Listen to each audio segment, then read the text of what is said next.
Ingenieros en formación, cordial saludo. Mi nombre es Javier Evelio Cardona Aristizábal, docente del programa de Ingeniería Electrónica de la Universidad del Quindío, y en este video les presento parámetros de la respuesta al escalón. El contenido de esta presentación es el siguiente: 1. Introducción. 2. Definición de parámetros. 3. Sistemas de primer orden. 4. Sistemas de segundo orden con numerador de orden 0. 5. Sistemas de segundo orden con numerador de primer orden. 6. Sistemas de orden superior. Y 7. Resumen. En un sistema dinámico, la respuesta al escalón se da cuando desde un punto de equilibrio se cambia la entrada a un valor fijo diferente, haciendo que la salida se mueva de su punto de equilibrio. Asumiendo una respuesta en la zona lineal y suponiendo que la salida termina en un valor diferente al original, la forma de la respuesta se puede dividir en tres grupos: sin sobreimpulso, con sobreimpulso e inestables. El inestable se aleja de su punto de equilibrio, por lo que desde el punto de vista de control, el objetivo es volverlo estable, es decir, que se vuelva como uno de los dos primeros casos, por lo cual de aquí en adelante se tratarán solo estos dos primeros. Se dice que la respuesta tiene sobreimpulso si el valor de la señal supera su valor final antes de llegar a dicho valor. Cuando se aplican estrategias de control, lo que se quiere es mejorar la respuesta del sistema. Por eso se requieren de diferentes parámetros para poder hacer la comparación. El primer parámetro a considerar es la ganancia. La ganancia es una medida de cuánto cambia la señal de salida cuando cambia la señal de entrada, y es definido como el cambio en Y dividido entre el cambio en U. En esta gráfica se muestra un sistema sin sobreimpulso. Sin embargo, si la salida tiene sobreimpulso, el cálculo de la ganancia es el mismo. Todos los parámetros se calculan a partir de un punto de equilibrio. Entonces se realizará un cambio de variable restando dicho punto de equilibrio. La señal entonces iniciará en 0 y terminará en un valor que marcaremos como Y sub f. Se considera entonces que el sistema está en un punto de equilibrio y hay un cambio en la entrada tipo escalón que produce una dinámica en la salida. El tiempo de establecimiento, marcado como T sub d, es el tiempo que demora el sistema desde el inicio del escalón hasta estabilizarse. Se considera que el sistema está estable si entra en una franja en la cual nunca vuelve a salir, de acuerdo a un criterio.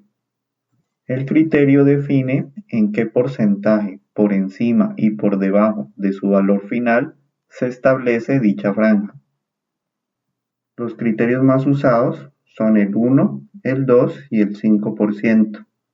Si el criterio es el 1%, quiere decir que la franja está definida entre el 99 y el 101% del valor final.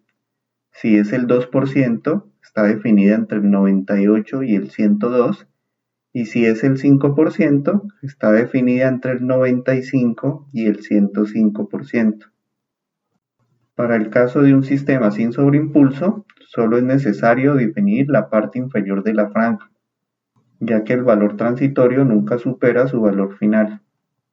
A medida que el criterio establecido va siendo más pequeño, el valor del tiempo de establecimiento es más grande.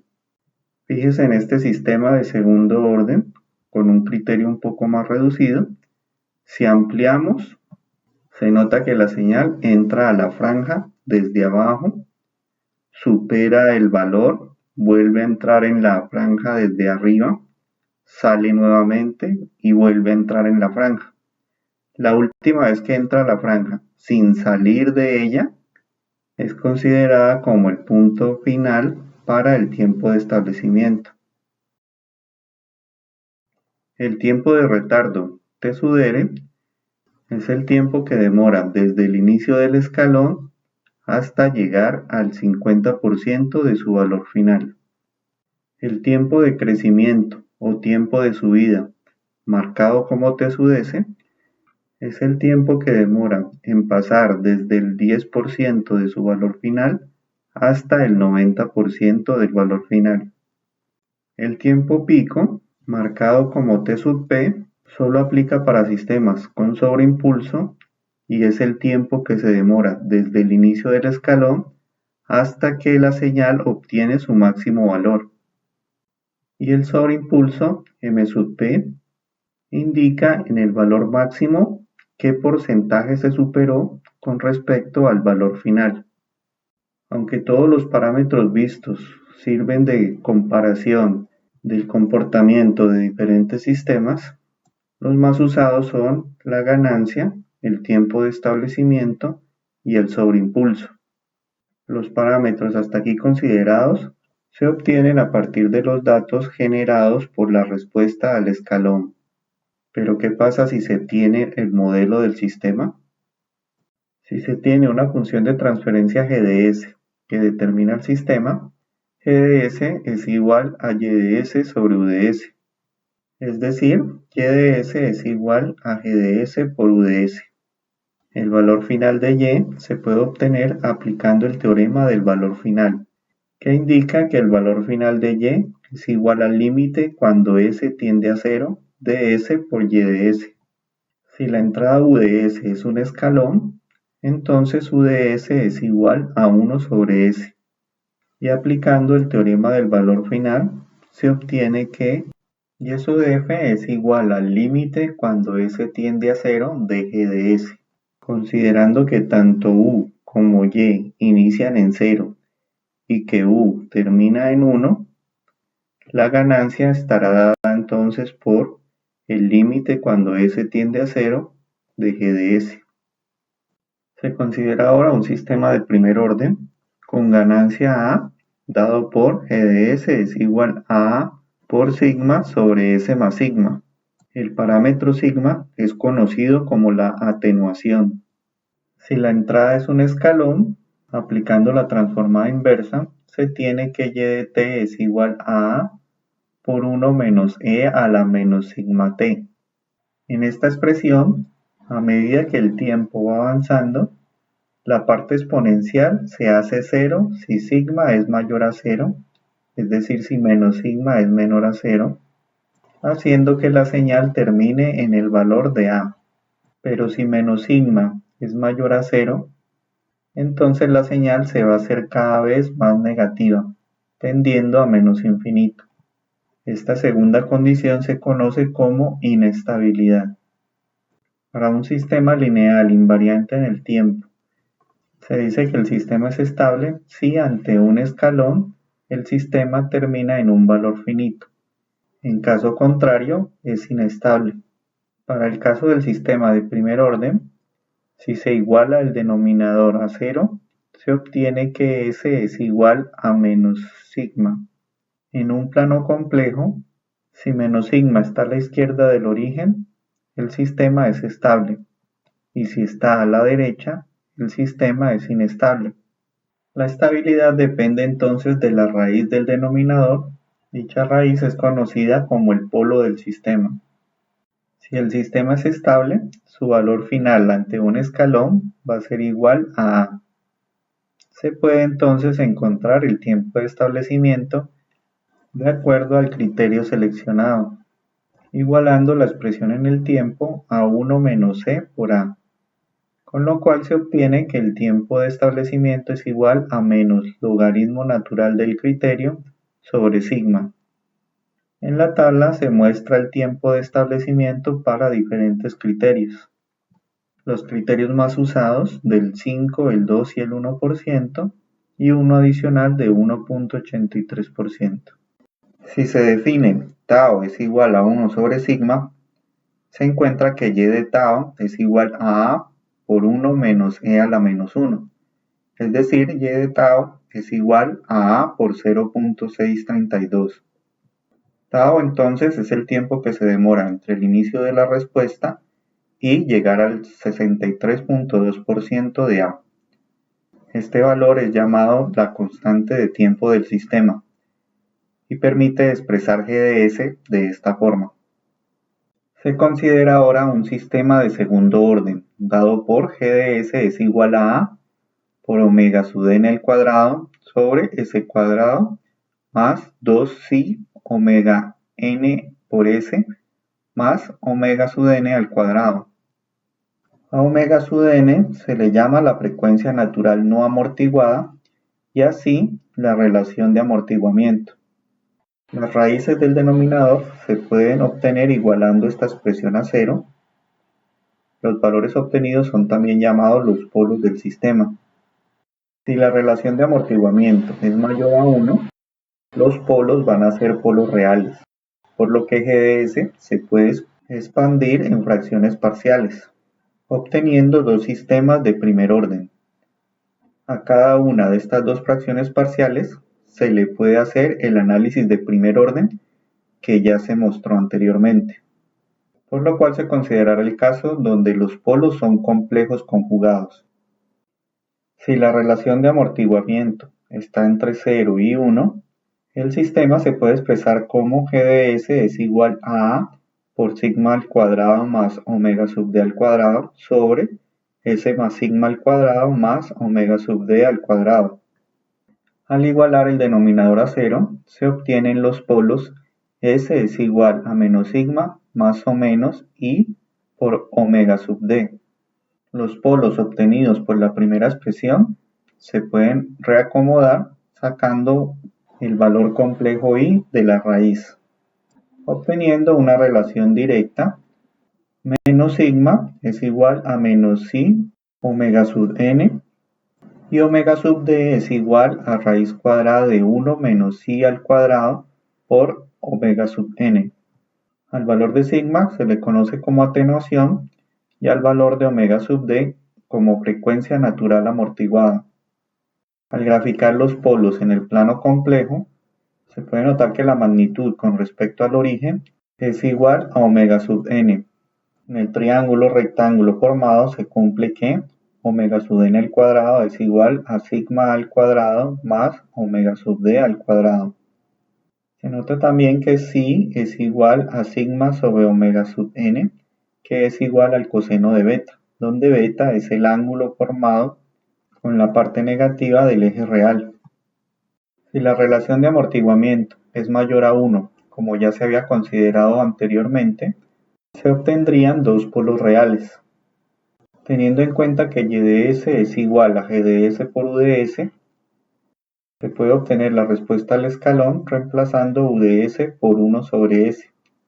Al aplicar la transformada inversa de Laplace se encuentra esta relación que determina la respuesta de Y en el tiempo. Esta expresión se puede escribir de forma más compacta utilizando omega sub n, omega sub d, sigma y beta. En la gráfica se muestra un ejemplo de la respuesta en el tiempo. Esta gráfica se puede ver como una onda seno que está acotada por dos exponenciales. Para encontrar el tiempo de establecimiento, que es el tiempo en que la señal entra a la franja según el criterio, se puede aproximar al momento en que la exponencial entra a la franja, con lo que se obtiene que el tiempo de establecimiento es igual a menos logaritmo natural del criterio sobre sigma. Esta aproximación, aunque no da un tiempo de establecimiento exacto, es conveniente por dos razones. Primero, evita la matemática de igualar la señal de salida al momento en que entra a la franja. Y segundo, este resultado es igual al resultado obtenido para sistemas de primer orden, por lo cual el tiempo de establecimiento queda asociado solamente a la parte real del polo, tanto para sistemas de primer orden como para sistemas de segundo orden. El tiempo de establecimiento aproximado según el criterio será igual que para sistemas de primer orden. Se puede ver entonces que en el plano complejo, los polos que comparten la misma parte real tienen el mismo tiempo de establecimiento.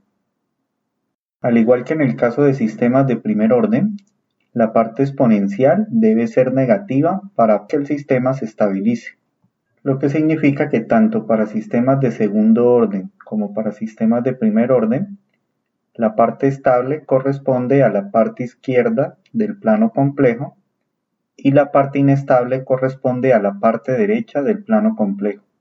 Otro valor a tener en cuenta es el tiempo pico, que es el tiempo que se demora en alcanzar el máximo de la señal. Al ser un máximo, su valor lo podemos calcular encontrando la derivada de la señal de salida. Dicha derivada se iguala a 0, se pasan a dividir los valores positivos, se multiplica por omega sub d y se divide entre omega sub n. Sigma sobre omega sub n es igual a coseno de beta y omega sub d sobre omega sub n es igual al seno de beta. Teniendo en cuenta la expresión del seno de la suma o resta de dos ángulos, se encuentra que 0 es igual al seno de omega d por el tiempo pico. Esta ecuación tiene infinitas soluciones, pero como solo es de interés el primer máximo, cuando n es igual a 1, entonces el tiempo pico es igual a pi sobre omega d. Para encontrar el valor máximo de la señal, se reemplaza el tiempo pico en la expresión de y. Recordando la expresión para el sobreimpulso, se encuentra que mp es igual a e a la menos pi por sigma sobre omega d. Si en el sobreimpulso se reemplazan los términos sigma y omega d en su equivalente respecto a psi y omega sub n, se puede ver que el sobreimpulso depende únicamente de psi, o lo que es equivalente depende únicamente del ángulo. Por consiguiente, todos los polos complejos conjugados que están en una recta con respecto al origen comparten el mismo sobreimpulso. Si dicha recta está a la derecha del plano complejo, es decir, si es menor a 0, el sistema será inestable teniendo oscilaciones que crecen con el tiempo. Si dicha recta está justo en el eje imaginario, es decir, si es igual a 0, entonces el sistema tendrá oscilaciones sostenidas. A medida que la recta se va acercando más al eje real, el sobreimpulso va disminuyendo. En esta gráfica se muestra la respuesta para diferentes valores de psi, recordando que este parámetro corresponde a la relación de amortiguamiento. Si la relación de amortiguamiento es mayor a 0 y menor a 1, se dice que el sistema es subamortiguado. Si la relación de amortiguamiento es igual a 1, se dice que es críticamente amortiguado. Y si la relación de amortiguamiento es mayor a 1, se dice que está sobreamortiguado. Tanto los sistemas de segundo orden como los de primer orden están gobernados por los polos. El tiempo de establecimiento lo define la parte real del polo, y el sistema tiene sobreimpulso solo si el polo tiene parte imaginaria. Además, el sistema es estable solo si su parte real está en el lado izquierdo del plano complejo.